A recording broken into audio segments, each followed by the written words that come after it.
everyone! Welcome to my vlog. Ako nga pala si Russell C. Cabaong at for today's video, ituturo ko sa inyo paano gamitin ang inverse function.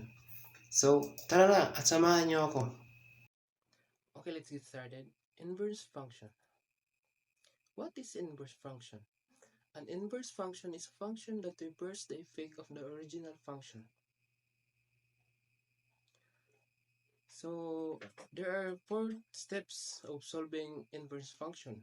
Number 1, replace f of x with y. And number 2, interchange the variable x and y.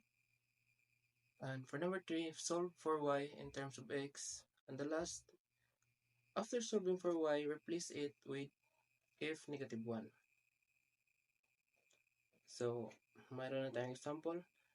F of x equal x plus 3. So, first step, palitan lang natin ang f of x ng y. So, y equals x plus 3.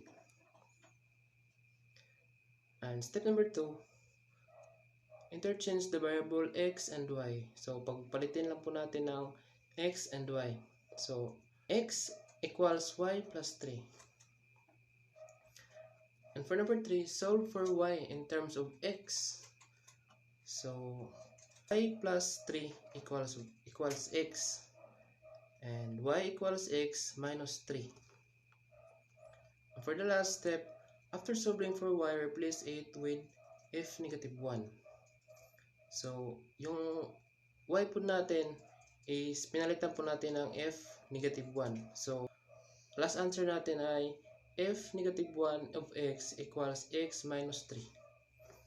So, ganun lang po ang inverse functions. So, may other example po tayo. Example number 2. F of x equals 3x minus 1 over x plus 5. Step number 2, simple lang po natin pagpalit ng f of x ng y. So, y equals 3x minus 1 over x plus 5.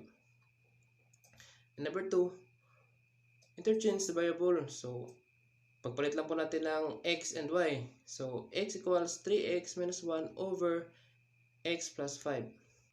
At pangatlo, solve for y in terms of x. So, kailangan po natin isolve ang value of y. So, cross multiply lang po natin xy plus 5x equals 3y minus 1. xy minus 3y equals negative 5x minus 1. Y times quantity of x minus 3 equals negative 5x minus 1. So, y equals negative 5 minus 1 over x minus 3. And for the last, palitan lang po natin ang y ng f negative 1 of x equals negative 5x minus 1 over x minus 3. So, yan po ang inverse function ng example. So, sana po may natutunan po kayo at salamat sa panonood.